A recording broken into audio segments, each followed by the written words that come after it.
Hello, everyone, and thank you for joining us. This is Conservatives Standing Tall with the College Republicans. This is your host, Michael Voss, and I'm here with my co-host, John Restuccia, former president of the College Republicans / current president, kind-of-ish. Exactly, over at Binghamton University.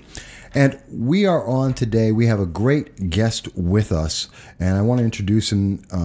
I know we're having some difficulty on the phone line, but I believe he can hear us. It's Ben Garrison. Are you there, Ben? I'm here. Oh, fantastic. Greetings from Montana. Thank you. And we, just to let people know, we're having a little bit of difficulty on our side with our technology, but we thank Ben for being on. And for people who don't know, just a quick little thing, I see, Ben, you're probably one of the best known people for what you do. And most people may not know who you are. Mm-hmm. You are a political cartoonist. You are prolific. You're known throughout the internet, I'd say social media. People have seen your work everywhere, but I don't think they've ever seen your face, or at least not the majority of people. Can I ask, how did you become a political cartoonist? Well, it goes way back when I graduated from college in West Texas. I wanted to be a fine artist, but I had to make a living, so I got a job at the local newspaper, the San Angelo Standard-Times. And it was there that I drew my first editorial cartoons. It was they were mostly on state politics. But getting a job as a paid editorial cartoonist is like winning the lottery. And since I was on the conservative side, nobody was going to hire me. There are no jobs available, but even if there were, I probably wouldn't have got hired because most of the big city papers would hire those who are like-minded on the left or liberal side. So I abandoned my dreams of becoming an editorial cartoonist, and I became a information graphic specialist and designer. And I didn't think of editorial cartooning again for a long time until the banks got bailed out in 2008. And I was so furious, I said, well, I got to do something. This is outrageous. So I decided to draw some protest cartoons. And I did that in 2009. And maybe seen by a couple dozen people. I posted them on message boards and things such as that. And I was happy with the reaction I got, the very limited reaction. I wasn't drawing cartoons to make any money or become famous. That was the last thing that I could have imagined. But in 2010, I drew a cartoon that went viral, and it also attracted a lot of trolling. And so for about 5 years, I really struggled mightily with getting my reputation destroyed and having to deal with a lot of hate mail and lost business.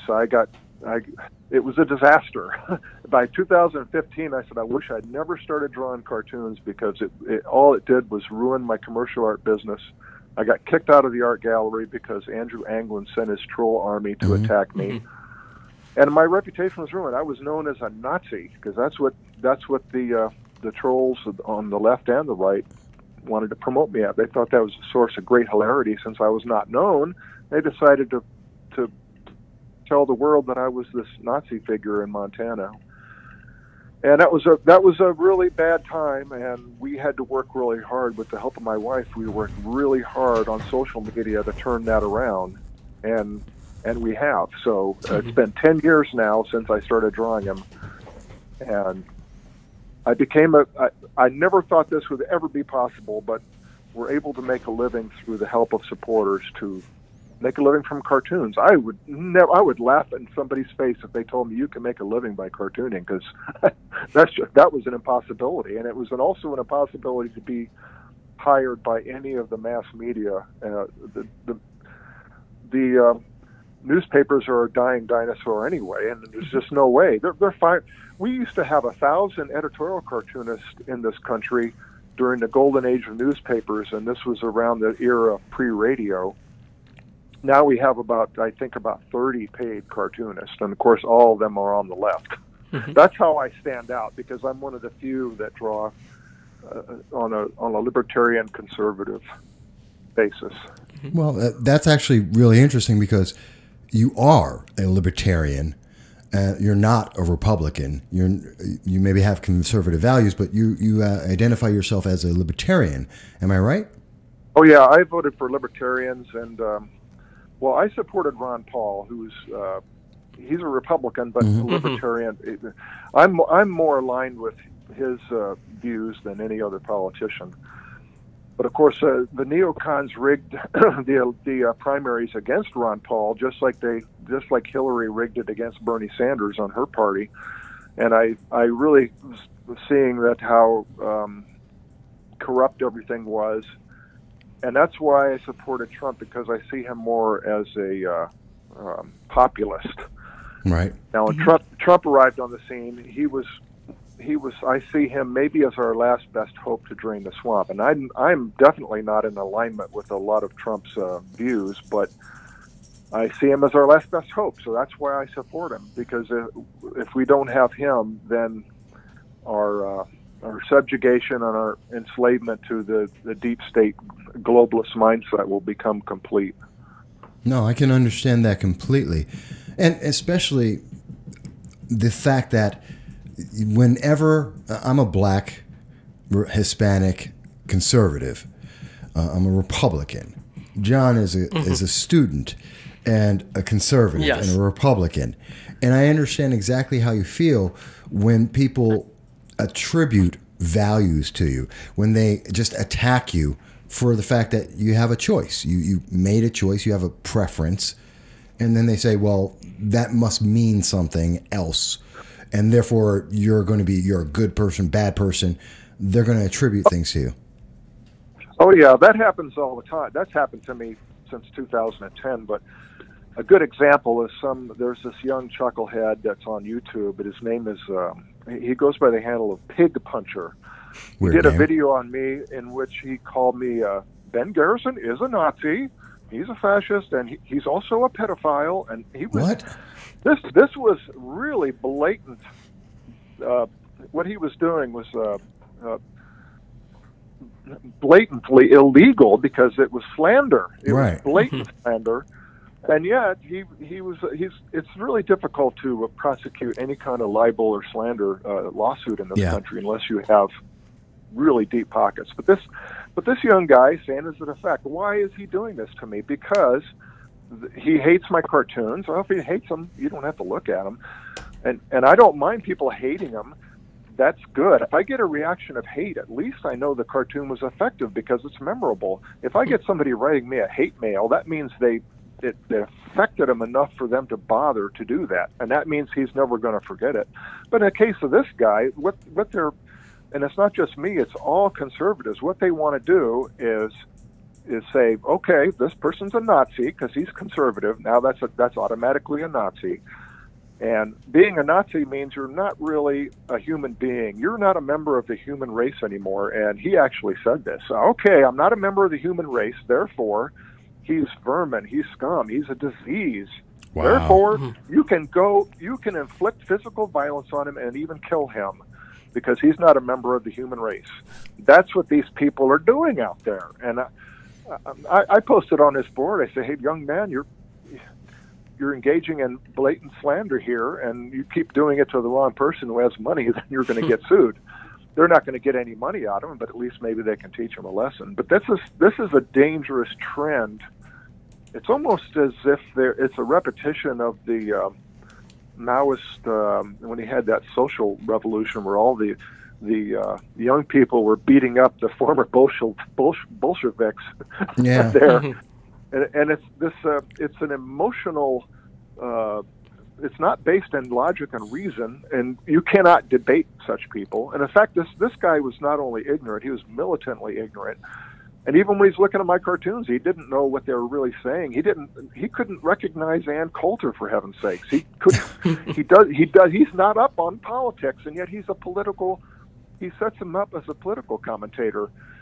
The whole purpose of this is to widen the divide, them versus us. And so this is the dangerous trend that we're heading in this country. We already have a cold civil war, but a lot of these people, they want it to morph into a hot civil war. And you're seeing this in Virginia. When the Democrats can't win, they're going to resort to trying to provoke a civil war.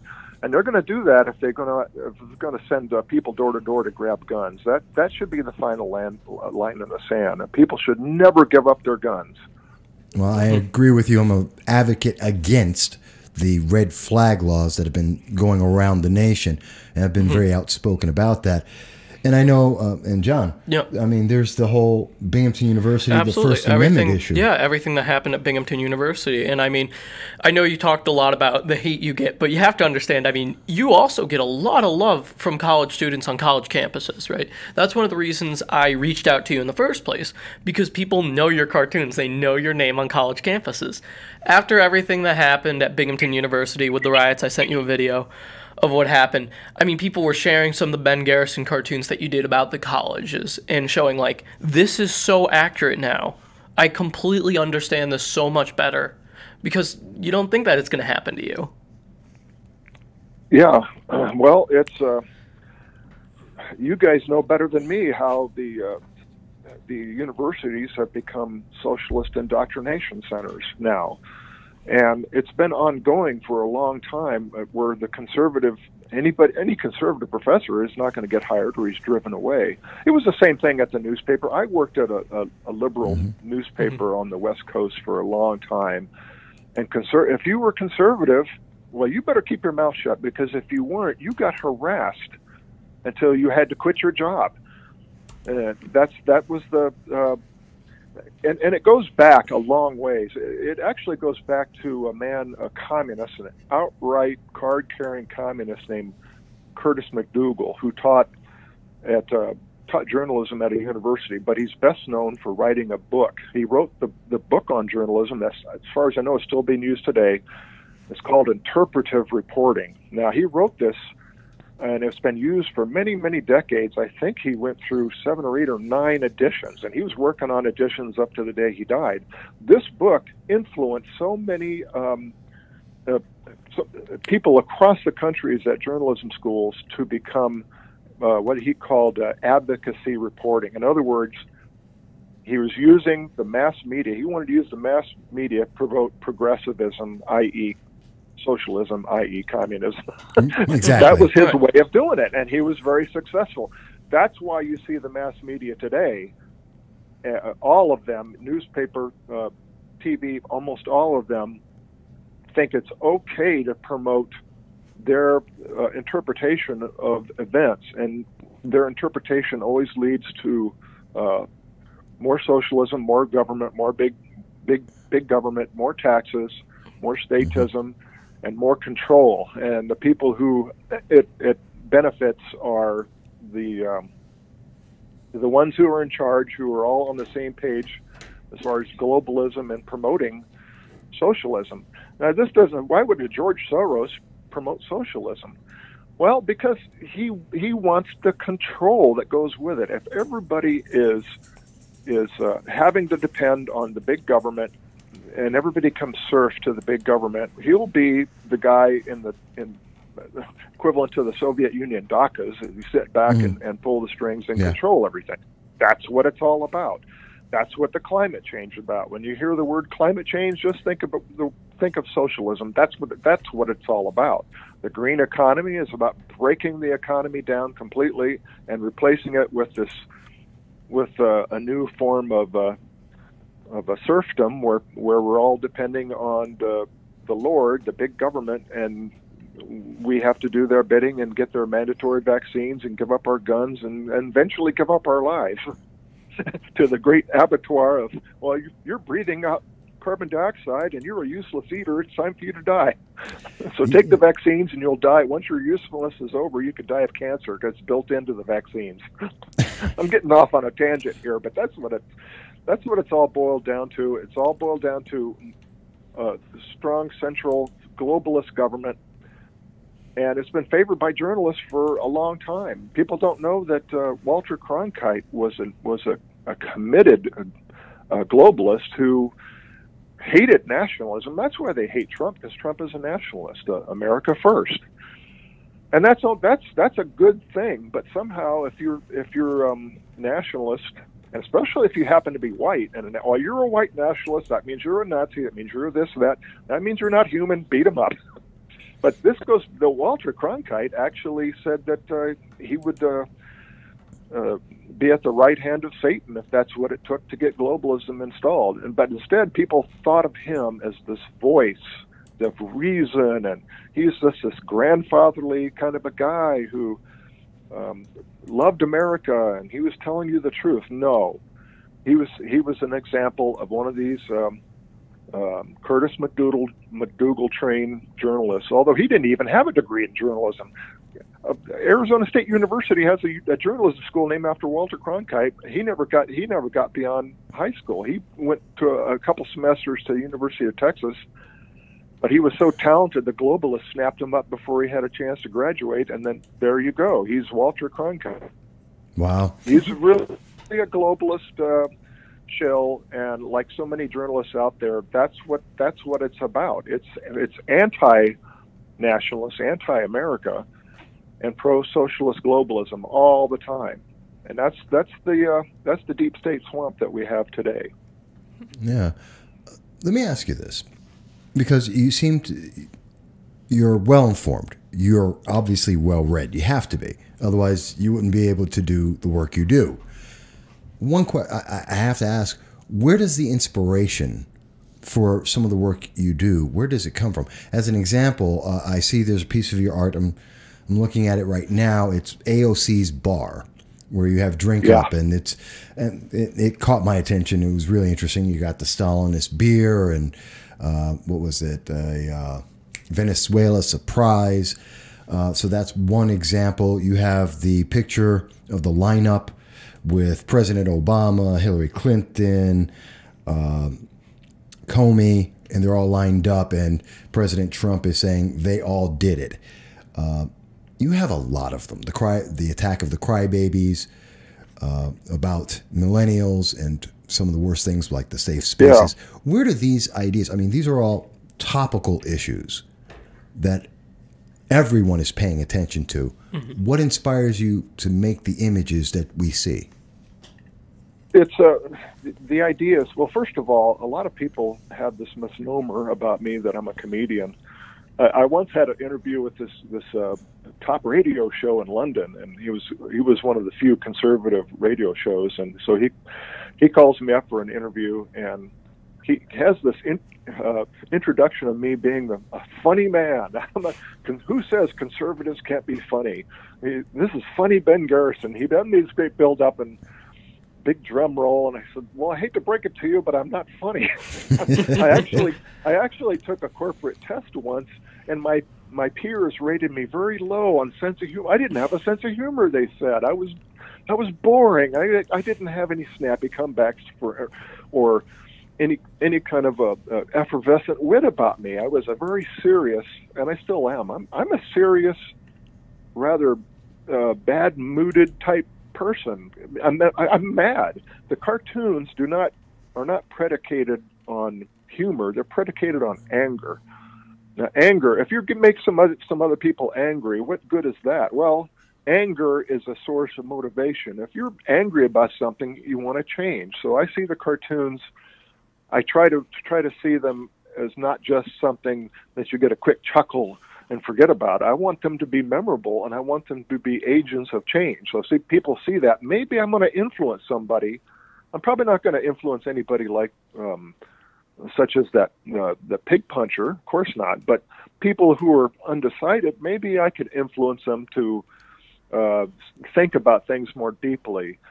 And I am really committed to helping young people realize that socialism is not the way to go. Now, I read a statistic that said kids between the age of 18 and 30, 43% of them want socialism.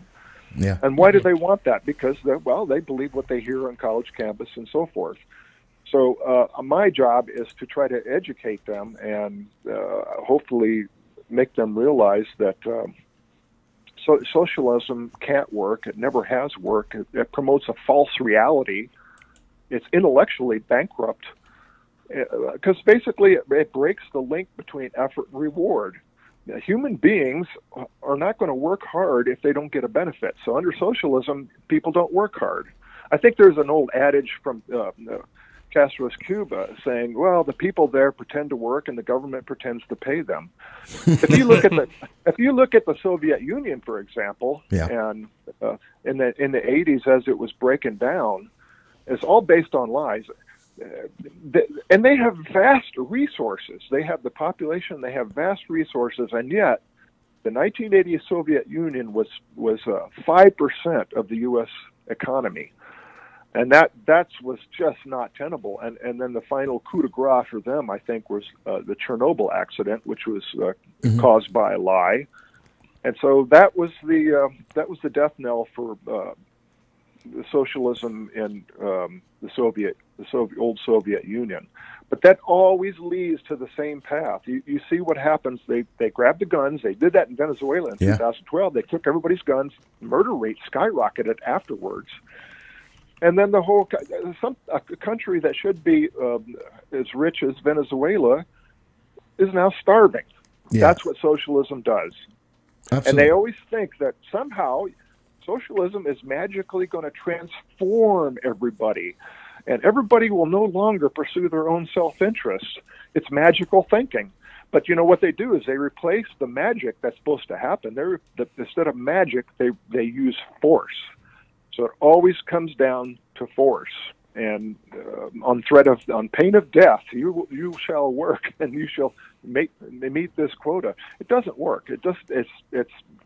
And yet that's all you hear on the Democrat stage is we're going to give you free stuff and we're going to give you this and we're going to give you that.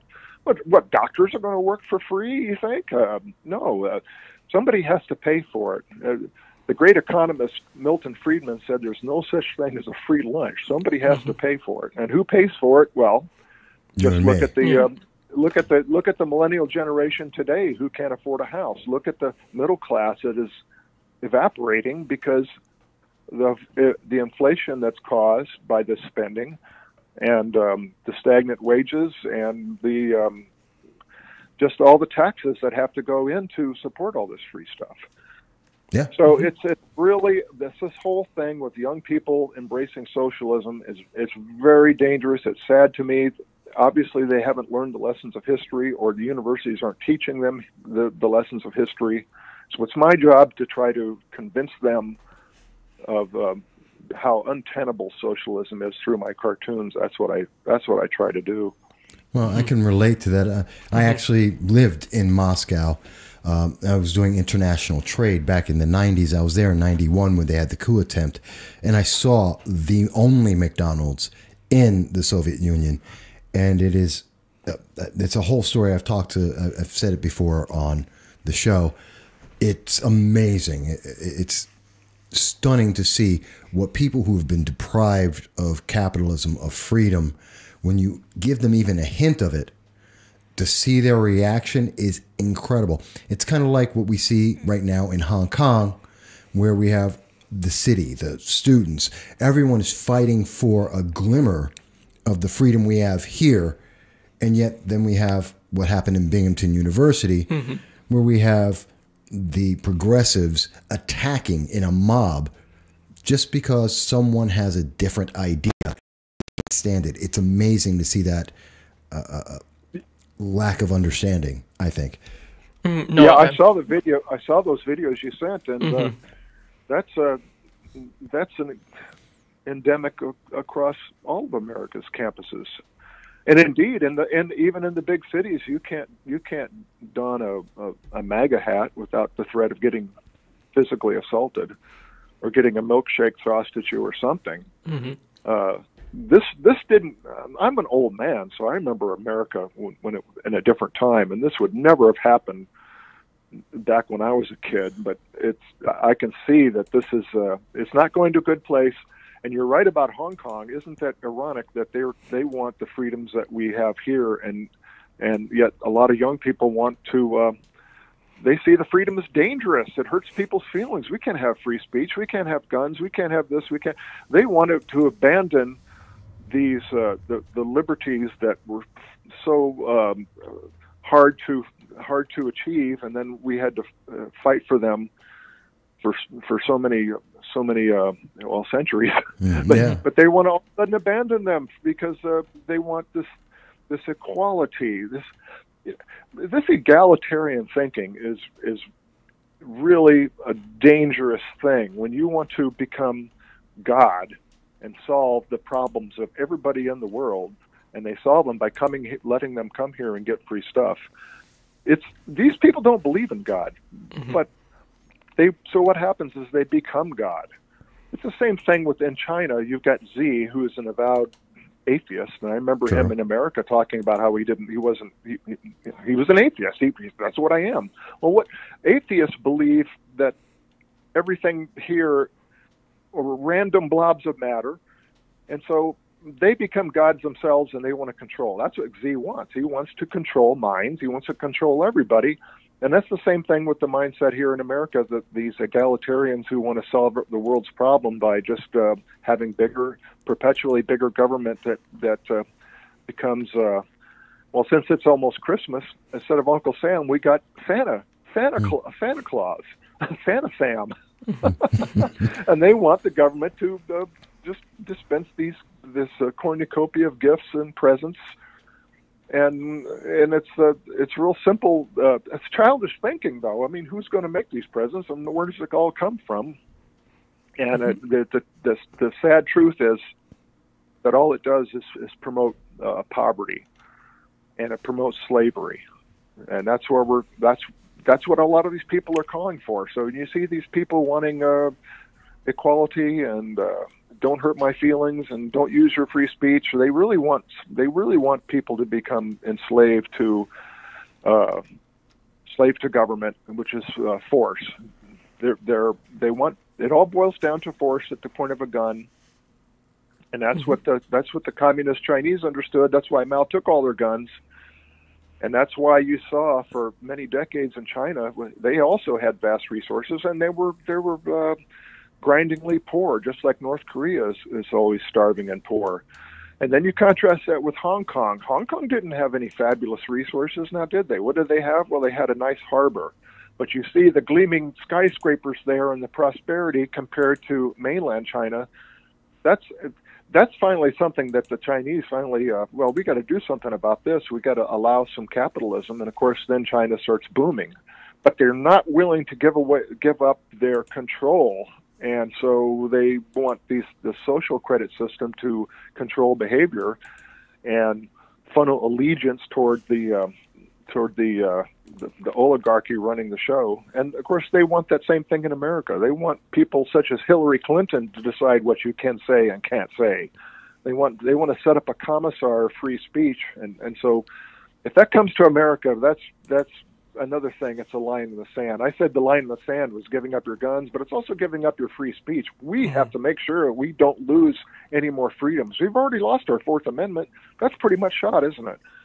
Yeah. The NSA and the FBI and the CIA, they get to know whatever we say. They record all the phone calls. They record everything we do on the internet.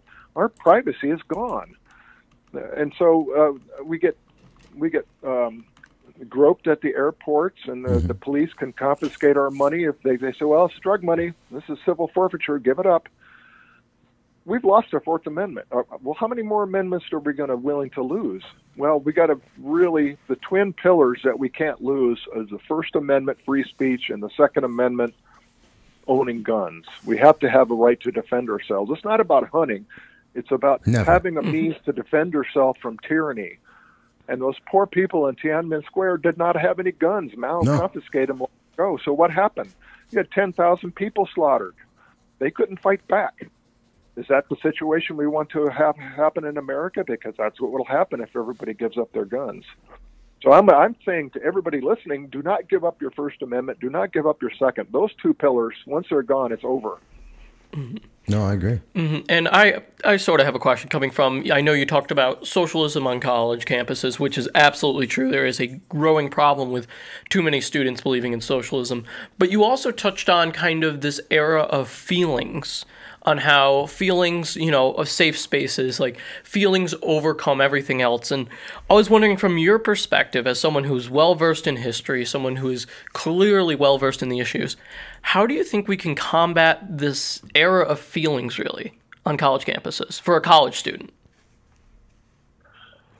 Boy, that's tricky because as an old man, I am flabbergasted how a college campus, say, for example, Berkeley used to be in the 60s. They used to promulgate free speech, and they were known as somebody who would stand up for the First Amendment. Now, the exact opposite on that campus is true, and the exact opposite on a lot of campuses are true. If you can't have a free and open debate on a college campus, what does that say about the culture? And the culture has been so destroyed by cultural Marxism that I don't know how to get it back other than to keep pushing. Because if we keep getting rendered quiescent by these people, or we can't talk, or we have to meet in secret, I mean, there's not going to be any kind of debate. They win. So I would keep doing what, for example, that video with, set up a table. Say, this is conservatives on campus. This is our right to speak that. And you just have to call them out on it. And if they get violent, we have to hope that the campus police or somebody will arrest them and lock them up for assault. If they don't do that, then we know it's even worse than we thought. It's a little bit worse than we thought. Yes. We've been speaking to Assemblyman Doug Smith and a couple of others. Yes. And the college Republicans, after that incident, were blamed for, and I quote, triggering and setting off the protesters with the cardboard cutout of our president and the MAGA hats, meaning that the college Republicans can no longer meet. They've been banned. Yes. According to Binghamton University President Harvey Stanger, the organization is banned for the indefinite time. Can you imagine? Well, there is such a thing as hate speech, but it's subjective. What I considered hate speech was making death threats. Now, 5 years ago, they were using my name and my face and my ultra cartoons calling for the murder of people. Let's murder all blacks. Let's murder the Jews. And they're using my name and face to do it. Well, that's what I thought was hate speech. I spoke out against it. Yeah, I'm against hate speech because this is illegal speech. It's not free when you're making death threats, threatening to kill people based on their race or religion or sexual orientation. I'm against that for sure. I'm against hate speech. But now hate speech is anything they want it to be. If you're conservative, you're a hater, whatever you say is hate speech, you shut up. And so it's gone to this, it's morphed into this thing that now they want to do what they have in Europe, where you can actually be arrested for saying, well, maybe we shouldn't have all these refugees, so-called refugees, pouring into our countries and changing our culture. Well, that's hate speech. You're going to be locked up. That's what they want in America, too. They want the social credit system. So if you say something that's not politically correct or in alignment with what the government commissars want you to say, then you're not going to get a job. Then you're not going to be able to travel.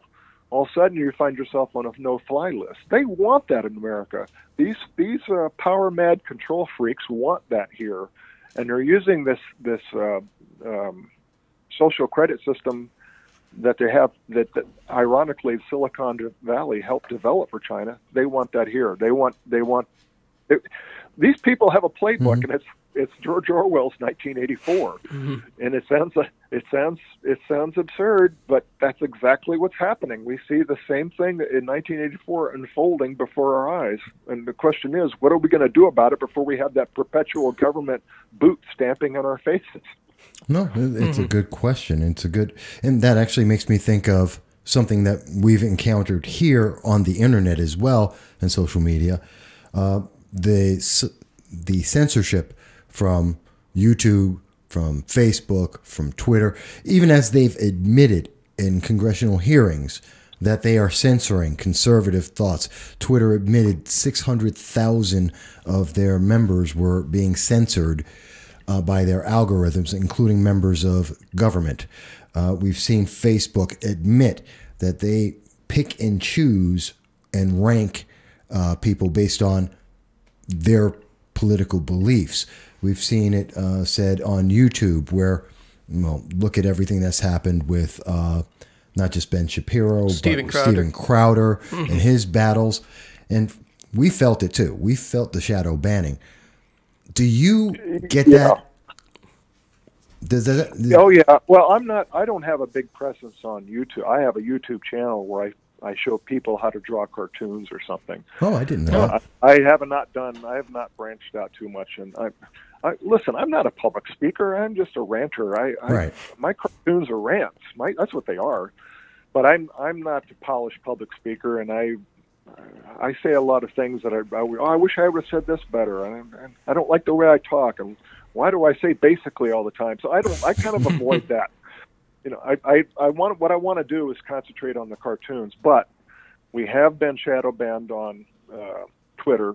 They're messing with us because we've been at 194,000 followers for many months now, and we could really be much higher if we weren't being shadow banned and whatever they're doing to mess with us. And of course on Facebook, we get banned there a lot. And every time we get banned, it's a little bit longer. Tina got banned. My wife, Tina, who handles a lot of social media, got banned for a month because she posted my Greta Mother Nature spanking Greta's behind. She's a spoiled brat. Now, boy, there was a nuclear explosion with that. Well, that had to get banned off of Facebook, and then Tina got banned for a month because she posted that. But I never know what really is going to cause these bans. It's a lot of it is because a lot of people on the left will massively complain about something, and then you're banned. So, but the whole thing with the social, I've been called a hypocrite because, oh, you're a libertarian, and so these are private companies. They get to do what they want. Well, they're private companies, but they start by saying they're a neutral platform. Yeah, they're not. They claim that they're not publishers and they're not editors. They just provide a forum for free speech. But then they decide they are editors and they are publishers because they go in and they decide who's going to get published and who isn't. So this is they can't have it both ways. If they're supposedly a neutral platform, and I found this out I wanted to sue Facebook because they kept allowing these troll pages with me in Nazi uniforms and my vandalized cartoons, and Facebook would not take them down. They said it didn't violate. Wait a minute, these people using my face and quote boxes how I want to kill Jewish children, for example. Well, I complained about that. Well, that doesn't violate our standards. That's crazy. And I could not take these pages down, and some of them had thousands of likes, thousands of views on followers.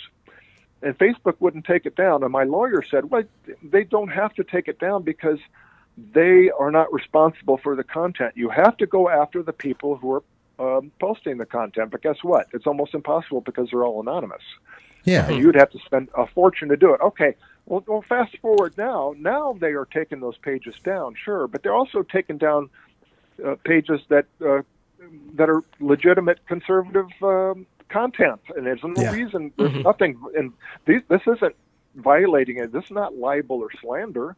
This isn't copyright infringement. This is conservatives speaking their minds. But no, they can't do that because Trump got elected because of social media, and Hillary doesn't want this to happen again. The deep state doesn't want, Obama doesn't want it to happen again. So they're tightening the screws, and it's going to get a lot worse ahead of this next election, I guarantee you. But somebody needs to get sued. Well, somebody with money, and it's not. I think Laura Loomer and some people like that are doing it. But if they are publishers and they are claiming to be not suable because they're just providing a phone, like the phone service provides you with the lines. They're not responsible for what you say on the phone lines, but now they are pretending they are responsible. They're editing it and they're censoring it, and so that's directly against the First Amendment. Something has to be done because this is the new town square. Yeah. There was somebody speaking at the ADL, and I forgot the guy's name. He was a comedian or something, and he was saying it's time to pull the plug and not give these people a forum. They don't need to be speaking. It's not their right. They don't have any right to use these social media forums to speak their mind. We got to pull the plug on them. He's going full censorship, and he was getting applauded. Oh, this is a very laudable thing what he's saying. Let's shut down the First Amendment. But that's what they're doing. But the thing about it is, these guys want to only make their voices heard, and 50% of America has to be shut up. And this is not healthy. This is not going to lead to a good outcome. So something has to be done to make the public square available. Otherwise, this comedian suggests we're not cutting out your free speech. You still have your free speech. Just go outside and talk to a tree, yell at a rain cloud. Yeah, he thinks that's what we should do. We still have it. We're not stopping your free speech by kicking you off the internet. But that's exactly what's happening. And believe me, I've stepped outside and want to yell at rain clouds too, but it doesn't do any good, does it? No, not at all. I sort of have another question here. I mean, I'm just looking at your followers on social media. I mean, do you think your cartoons have an impact on policy as well? I mean, I've seen Roger Stone share some of your stuff. People who, Mike Severnick, people who have the president's ear. Do you see yourself as not only a cartoonist anymore? I think you've transcended the media a little bit into someone who's actually pushing policy forward. Well, that's what I try to do. I don't know how efficacious that is, but if I said it before, if I influence 1/100%, then they'd be worthwhile. Mm-hmm. Even if I influence nobody, I still do it just so I can personally vent. That's where I started drawing in the first place. I just had to have an outlet. And I thought, well, what can I do? I'm just an artist. Well, wait a minute. I used to draw cartoons. I'll draw some editorial cartoons again. But I don't fancy myself a great influencer, or I don't care about fame, and I'd like to make more money, sure, but I never expected to make any money off of it. But when as a result of these cartoons, my commercial art business was crushed, and I got kicked out of the art gallery, like I said. And there was a time where we were flirting with homelessness. I was thinking, well, we have to live out of our truck. It was my worst nightmare come true. But when it actually was rearing its ugly head, it wasn't so bad. So my greatest fear in life was being broke and homeless. Well, that almost happened.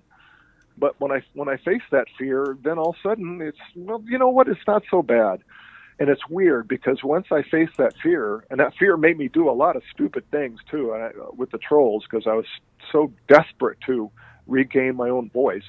And so I said a lot of stupid things, made a lot of dumb errors with that. But once I faced that, it's almost as if the trolls did me a favor, because they made me sort of develop something I never had, and that's poise and grace. I never had that much of that. I was always angry, and I was always lashing out, and I was always mad, but now I look back at what the trolls did to me, and I still see my cartoons distorted into all kinds of stuff, and now I just chuckle. How on earth did I let this bother me so much? So when I faced my worst fear in life, and then I got past that, it's weird because that's when the success started to happen. All of a sudden, we started getting supporters willing to buy cartoons and buy our books and make all this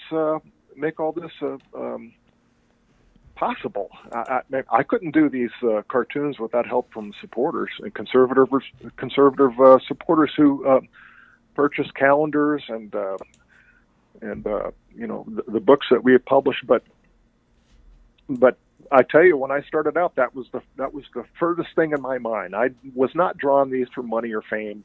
I don't know how much influence, really. I'm just this guy. I'm living out literally in the boonies out here in Montana. I live out in the countryside, and I don't get to see a lot of people. My only chance to see people was last summer when I got invited to the White House for the social media summit. Yeah. And you know what happened there. I got yes, invited yes. because the ADL libels and maliciously libeling me still.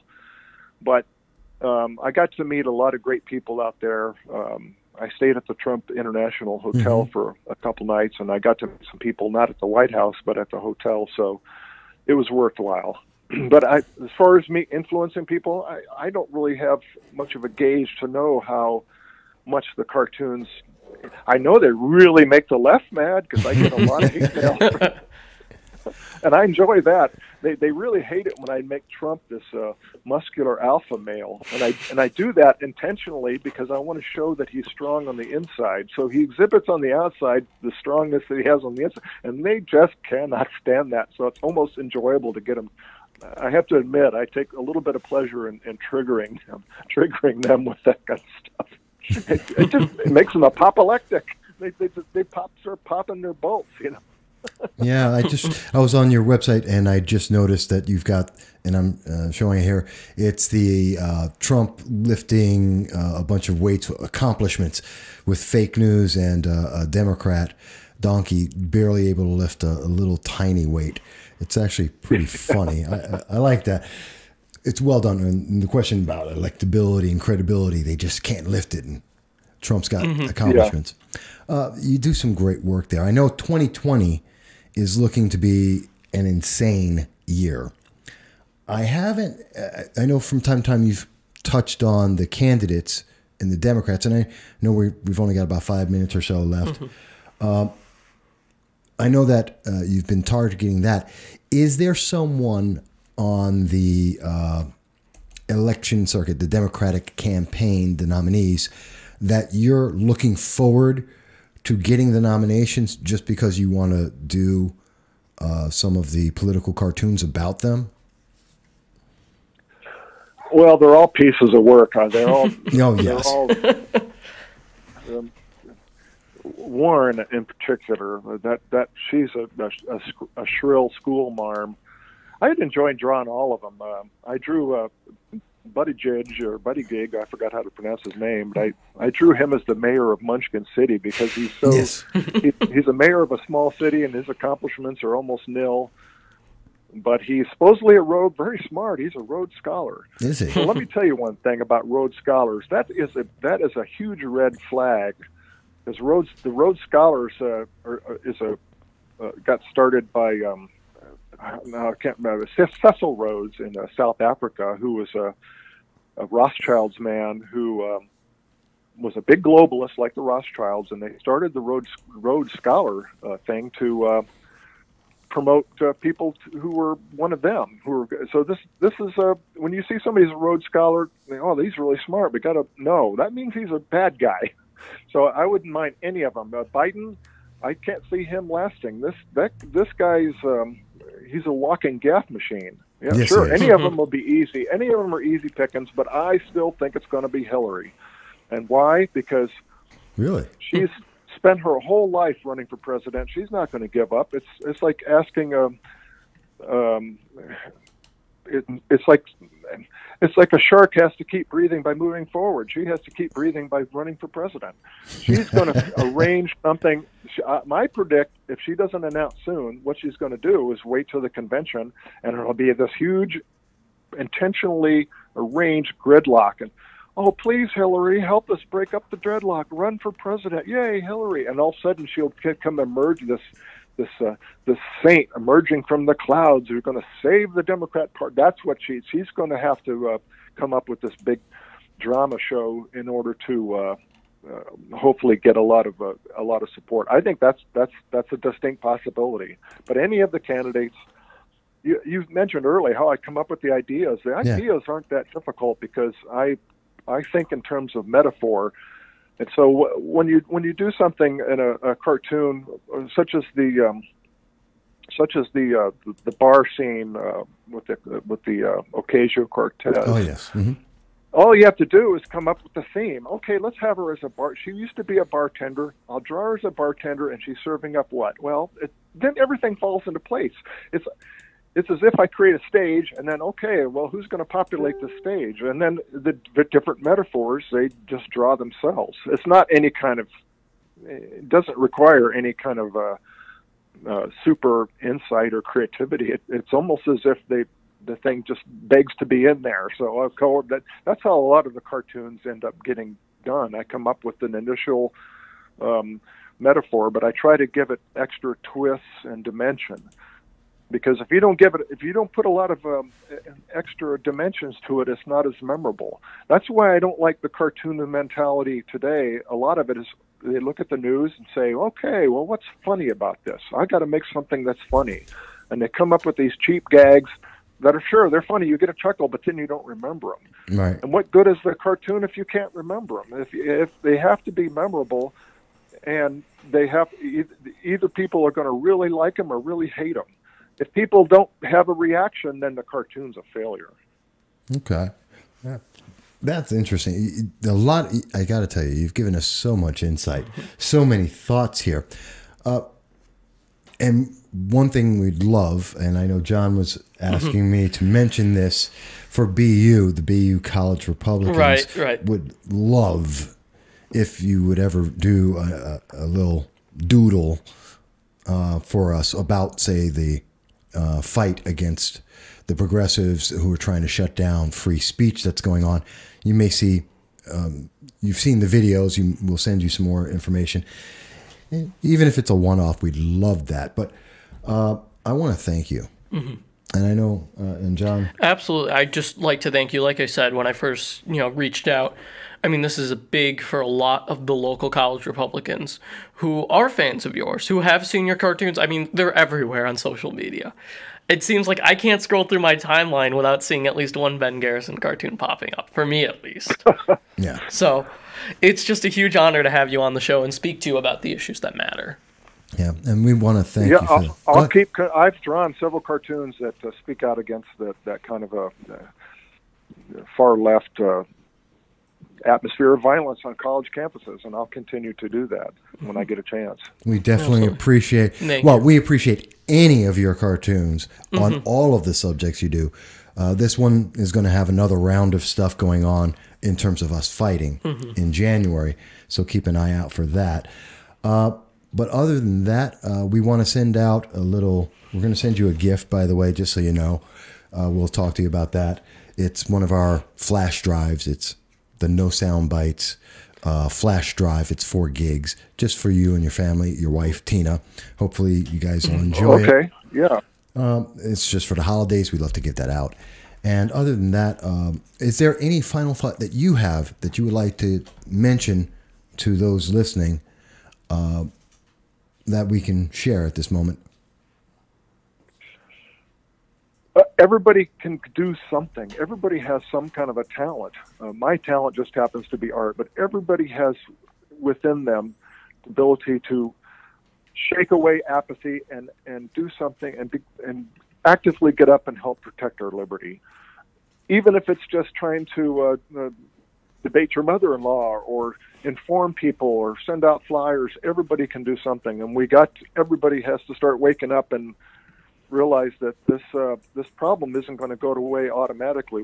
We have to fight to retain the liberties that our ancestors fought so hard to give us. And so that's what I try to do with the cartoons, but everybody can do something. And that's what I want people to realize. Well, we thank you for help that. Stop socialism. We all have to help stop this trend. Absolutely. For socialism, it's always ended in disaster. It'll be a disaster again. We have to nip it in the bud. I'm afraid it's already past the bud stage, though. Yeah. Hopefully not. Hopefully not. And with your influence,